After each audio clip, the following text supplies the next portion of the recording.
Hey there, Postal here. So today we're looking at the 302, the Kostakov 302, available right now in the premium shop.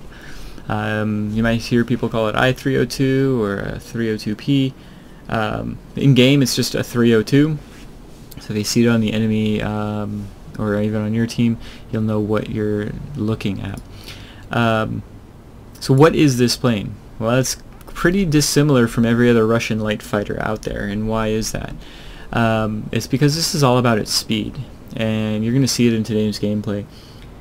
It lives and dies by its speed. It really truly does, more than any other plane in the Russian lines. You know, Tier 7, we've got a lot of, it's pretty well known for, the Russian light fighters are just known for its maneuverability. Even the I-220, it's not very maneuverable for a Russian, but it's pretty maneuverable for everything else. And the maneuverability is still significantly better than the maneuverability on the 302. But what does the 302 have going for it? Well, it's got speed, and it's got it in spades. So you've got these two ramjets on the side, basically keeping you at a moderate speed, and then you've got your actual rocket in the back. That's what's providing your significant boost. And you'll see a couple times in this battle, I get up above 530 miles an hour pretty quickly, and you can do that in any direction. You can do that basically straight up thanks to this rocket. Now obviously as well you're boosting, you're also going to notice when you don't boost, it likes to be right around 250 miles an hour. So it's a plane of extremes for sure. It's not going to be speedy all the time, but you're going to notice that, I mean, I tap the plane's boost quite a bit. You also tap the guns quite a bit. So what are these guns? You've got 420mm guns, and you think, wow, 420mm guns, that's pretty good. And yeah, it is good. It's nice to have 4 of them. They're the same guns, though, that are on the I-210, the much-hated I-210. And they're the same guns that are stock on the I-220. What's the difference between what's available on the I-210 and the I-220? Well, the I-210, you only have 2 of them. You've got the 4 of them in the I-220 here, and this is exactly what you've got on your 302. So they're not bad guns, they just overheat so quickly. So that's what I mean by the tap tap tap. You're going to be tap tap tapping with the guns, you're going to be tap tap tapping with the boost. The boost does regenerate pretty quickly, but to kind of accentuate that, I've actually set up my plane to be all about the speed, right? Typically in a light fighter, even some of the less maneuverable light fighters like a ME-209A, I still have it set up to be pretty maneuverable. I want to be able to outmaneuver, you know, whatever I can outmaneuver, and I'll use my speed or whatever, my altitude performance to avoid the fighters that I can't outmaneuver. This particular fighter, I decided to go the opposite direction. So let's start with the paint. You get paint for free with it that actually gives you 5% cruise speed, 5% maximum speed with the boost activated. That's nice, right? I also took the steps to putting the polished skin on, which gives an additional 2% speed. And then I used the Special Project of Germany, the upgraded engine, which gives even more acceleration without boost, gives a higher cruise speed. And for the final item here, I put engine cooling on. Now, the argument could be made that you want to put a manual engine restart. I decided against that mainly because, to me, if I'm going fast enough, I don't have to worry about my engines getting knocked out. Does that make sense? If I'm able to avoid getting hit in the first place, then I don't need to worry about my engines restarting. Now, the engines do get knocked out from time to time. Don't get me wrong. It does come in handy. These engines stick out like a sore thumb. But typically, and once I got used to the plane style a little bit, typically I can avoid getting hit altogether because I'm using my boost to get out of the situation. If I specialize this plane, which is a big if, but if I specialize this plane, I just say that is a big if because I try to get silver for a bunch of Tier 10 planes, right? You know, I'm done with that and I decide to come back, I probably will specialize this plane and I will get the manual engine restart because it certainly isn't a bad thing. But you're going to notice when I need that extra 9 seconds of boost, and you're flying away at Tier 7 at 530 miles an hour, there's nothing sticking with you. And there's no feeling better than being able to get yourself out of a jam by having that boost. So although I used the normal boost as far as just hitting the W button quite a bit throughout the battle, I save that engine cooling for when I need to get out of a jam or get myself into a jam if I really need to flip a sector quickly. I suspect if I specialize this, I will, as far as, let's see, what would I actually put on here? Probably maneuverability, I suppose. Help a little bit with the maneuverability. I don't care about the hit points. Again, I'm going to try to avoid getting hit in the first place, so I don't care about the hit points. And so I'll go with having slightly better maneuverability when I specialize this particular plane. I do recommend doing universal ammunition. It's only 6,000 silver, and it does help because these particular guns aren't the strongest, because they overheat so quickly. It's nice when you can catch somebody on fire or knock out their wing or something like that, and just make your life a little bit easier. And I've also put in my Yak 19 pilot, who actually has aerodynamics expert, so that's another thing that's helping this particular plane fly around. So do keep that in mind. I've got a pretty significantly strong pilot on here, who actually has firefighter. I haven't had an issue with fires, but maybe it's because I've got, well, no, firefighter doesn't eliminate the issue. So I haven't had an issue with fires. I don't necessarily think fire extinguisher or anything like that is necessary for this plane, where it would be for a Yak type plane. You've got that option, but you definitely want to have some marksman options if possible. So that's enough talking about how I got this particular plane set up. I hope the why part helps out. Everybody's going to have it set up differently, right? I could totally see going towards a maneuverability build on this particular plane, just because you do want to, I mean, you are a fighter, you want to be able to outmaneuver what you can. And I do run in, there's some multi-role planes I run into that I can't outmaneuver. I think a Tempest is a prime example. Typhoon, I can double check exactly in the tech tree here. Wait, why don't I do it a smart way? The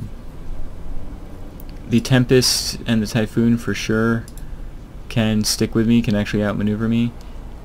Where is it? Here's Typhoon. So the Typhoons, yeah, the maneuverability, look at the difference on that. Plus 12 as far as just the raw number is concerned. So very often you're not going to be dogfighting a lot of different things. I've been outturned by a J4M, a bot J4M outturned me, so that tells you what you need to know as far as maneuverability is concerned. And that's why I went with the speed build, because I figured maneuverability is not going to save me in those situations, the small percent that I'd get. I could be wrong, I might change it up in the future, but I really like how this plane works now. Yeah, so I'm going to stop talking, because I know you want to watch the game, and let's hop into this particular game.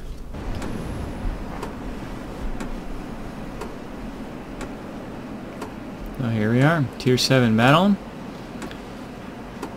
Got some good players and some good planes on the other team.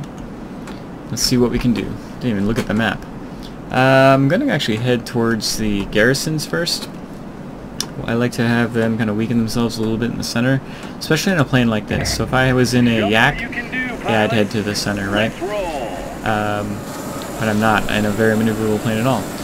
But you can see there, I just went from, what, 220 miles an hour to 380 miles an hour pretty dang quickly. What I like about the boost is it actually replenishes itself pretty quickly as well. But you need it to do that. And we're up to 500 miles an hour.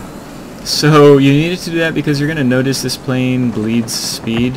Even just in a straight line, it's going to start dropping down pretty quickly. I think I've got a heavy fighter behind me. I do. Let's go ahead and flip over. This plane's actually better at taking down heavy fighters than it is at taking down light fighters, simply because its lack of maneuverability isn't necessarily a bad thing when you're coming against heavy fighters. Its abundance of speed, though, can be a pain in the butt no matter who you're going against. So unfortunately I wasn't able to kill that heavy fighter like I wanted to. Yeah.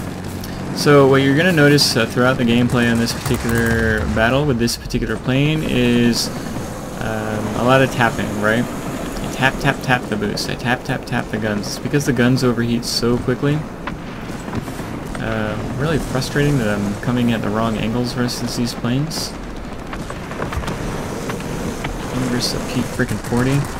Thank you, Jeebus. So you can kind of tap the boost. I can go all out right now on the boost because I can. There's nobody near me. But again, you'll notice that I tap the boost pretty often. I tap the guns because the guns are going to overheat so quickly. The boost, you need the boost pretty often, so I'm actually going to ignore these ground pounders and try to get the defense aircraft really quickly.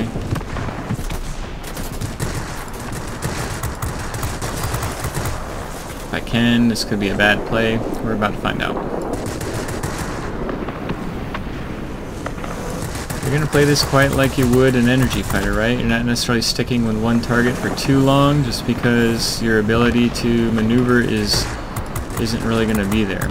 So I'm boosting up so I can stick with this guy. Of course he's turning just at the wrong time, so I'm actually now I'm hitting the air brakes pretty quickly. Whew!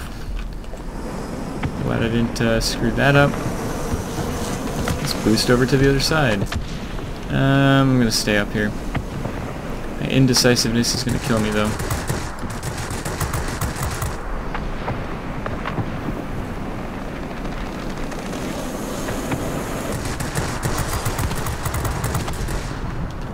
Dang it, our heavy fighter died just as their heavy fighter died, so what I'm gonna go ahead and do is use my boost to get up, up, up.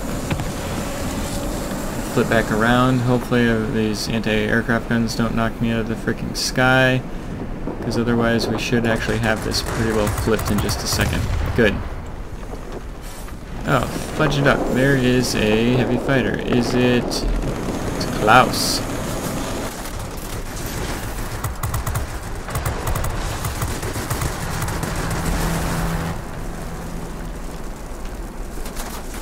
Dang it. Dang it. Oh well. So we were able to at least get that flipped. Let's head on to the center now that we've got 3 out of the 5. Got ground pounders down south there. Got another ground pounder coming in south, but that's okay. We've actually got 4 of them, so we're definitely going to put the pressure on them now by going to the center. Let's go ahead and do that. You can see it's even at the quote-unquote mid-range of this plane's speed, it's bleeding speed right now. We're slowly dropping down, and it's going to continue to until I get the boost back in. Let's go ahead and get the boost back in. Let's get some altitude as well. I don't really like the lack of support that we've got there, so I'm going to head over here to actually defend this particular sector first. We've got basically 2 planes in the center, and then it'd be me, and I just get the feeling, call me crazy, but most people focus on the human, so... And we've lost this sector anyway, so that's really frustrating. Oh, P-47B, that's why, because he's got all the bombs in the world.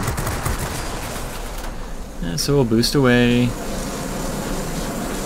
P-47B can probably outmaneuver me, knowing this plane like I do. But he can't outspeed me, and his guns are even weaker than mine, so... I actually like the P-47B quite a bit. So in these... Well, that was a quick flip back, wasn't it? So those are the few situations where I will actually hold down the trigger, because... Nope, you know what? I need to get up to this bomber and I need to get up to him quick. So I'm using my boost. You can see just how quick we can go, and almost straight up, going 500 miles an hour to the point where I'm probably going to overshoot this guy. Nice, perfect. So now we'll head back down. Get Klaus again. Klaus. Don't mispronounce the names, man.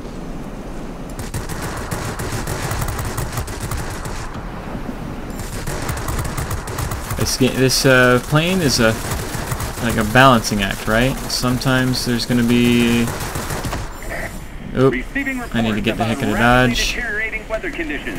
Support will be unable to I don't know if I can get out of dodge quick enough. He was behind me really quickly.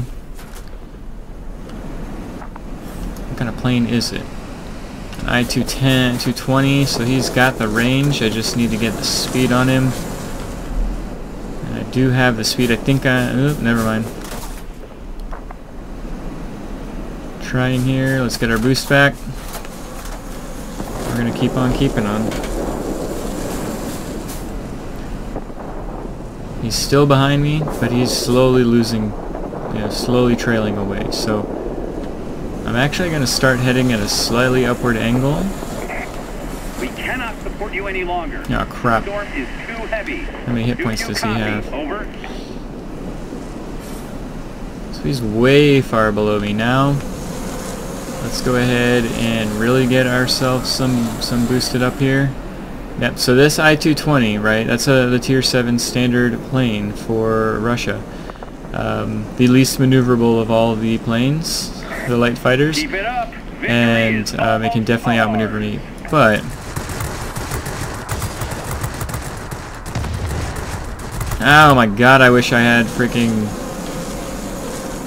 guns that didn't overheat so quickly. But now I've got my cooling boost on there, so now I can just really get away from him. As much as it took me to get away from him a little bit before, with the cooling boost on there, I can get away from him so easily, and get away from anybody. And yeah, he's going to want to get the hell away from me, I'm sure of it. Let's get rid of this 210. So these are the same guns that are on the 210, there's just 4 of them. Which actually makes a significant difference. I think I might actually be okay with the 210 if it had 4 guns instead of 2. Tapping the boost, tapping the boost. I need to try to get rid of this P-47B because he's got enough frickin' bombs and rockets to actually flip this. Not anymore though. So you can see my frustration with these guns when they overheat and they become basically useless. But if you're able to utilize your speed, if you know what you're going against, you can outspeed or you can just get out of their gun range, then you'll be okay. I got a yak. I'm going to try to kind of avoid that yak actually. Let's get out of dodge again. Got a bomber. We got a I-210. The yak's dead it looks like. Let's continue to guard this particular sector. I-210 wishes he had 4 guns instead of 2. Let's go ahead and get this Yak 9U real quick. And I do mean real quick, don't I? Yak 9U could be a real pain in the butt. Yeah, got a Kozadub, nice. I'm gonna avoid the center, right? There's no point to going to the center. Well, is there a point to going to the center? I guess I could... my indecisiveness, I'm just gonna keep on going over here. Guess we could have gone over there, but we don't need to flip the center to win this match. So that's why I just figured I'd come over here and see if I could flip the garrison. Probably was a mistake. But it's okay, game's gonna be over shortly anyway. Great job today. We'll be waiting for you back home. And was able to get him a Campbell's, grade 1. Pretty good game there, and so you can see the potential of this particular plane. But it does come down to knowing what you're going against, because there's going to be planes that you can't escape. And I was only able to escape that because I knew it was an I-220 and I had the ability to do that. Let's head back. Alright, and so one thing that we haven't talked about yet is the earning potential of this particular plane. So pretty decent match, right? I couldn't ask for too much more as far as medals was concerned and impact on the game. 177,000. Now keep in mind for silver, that's with premium. Without a premium, it would have been about 118,000. I had 16 frags.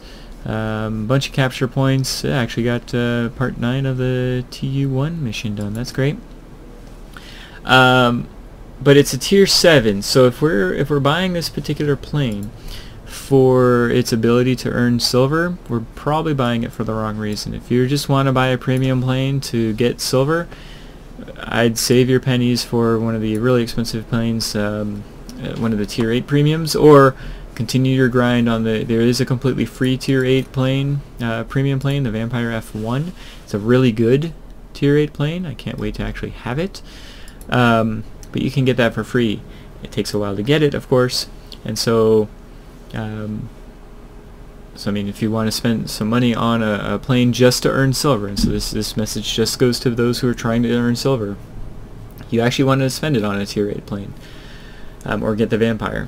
If you're buying this particular plane because you wanted to earn silver, it's not a bad silver earner, but it's not going to be the best just because it's not at the Tier 8. But besides it not being the best silver earner, it's a good plane, right? You just have to know, you have to have the knowledge of what you're up against, and so this is definitely not a plane for those who are new to the game. Just because you don't know what you don't know. You know, I know what I can outmaneuver in this plane. I know what I can't outmaneuver for the most part. I know what I can outboost for sure, and I know what I can outshoot for sure. And so because I've got that knowledge, I'm able to utilize this plane to its full extent. If you don't know what you can outrun, this plane's gonna be very frustrating. It doesn't take hits very well. You're gonna lose half your health just in a in a dogfight with an I-220, in a single pass kind of situation. It catches on fire quite a bit. It's very difficult to go against things like a B-32, especially a human-operated B-32, will tear you up. And so, all that information needs to be known before you get yourself into a plane. You need to have played some battles and ran into some planes, both literally and figuratively, before you get this particular plane. If you've got the knowledge base of what's going on in the game, this plane can absolutely devastate. It's really quite good in a flight with two of these because you're able to obviously just kind of watch each other's back. Yeah, so I hope this helped you out if you were thinking about getting it. I don't know if it pushed you in one direction or the other. I can tell you this in all honesty. I just got this plane so that I could review it and post a video. Honestly, I'm glad I got it. It's not going to be my go-to plane, so to speak, but it's a lot of fun, and I'm having fun playing it. I'm having fun with the games I've had in it. So yeah, so I hope this has been helpful to you. Whether you get it or not, I hope it was entertaining at the very least. And so we'll go ahead and leave it at that. If you did enjoy the video, please give it a thumbs up.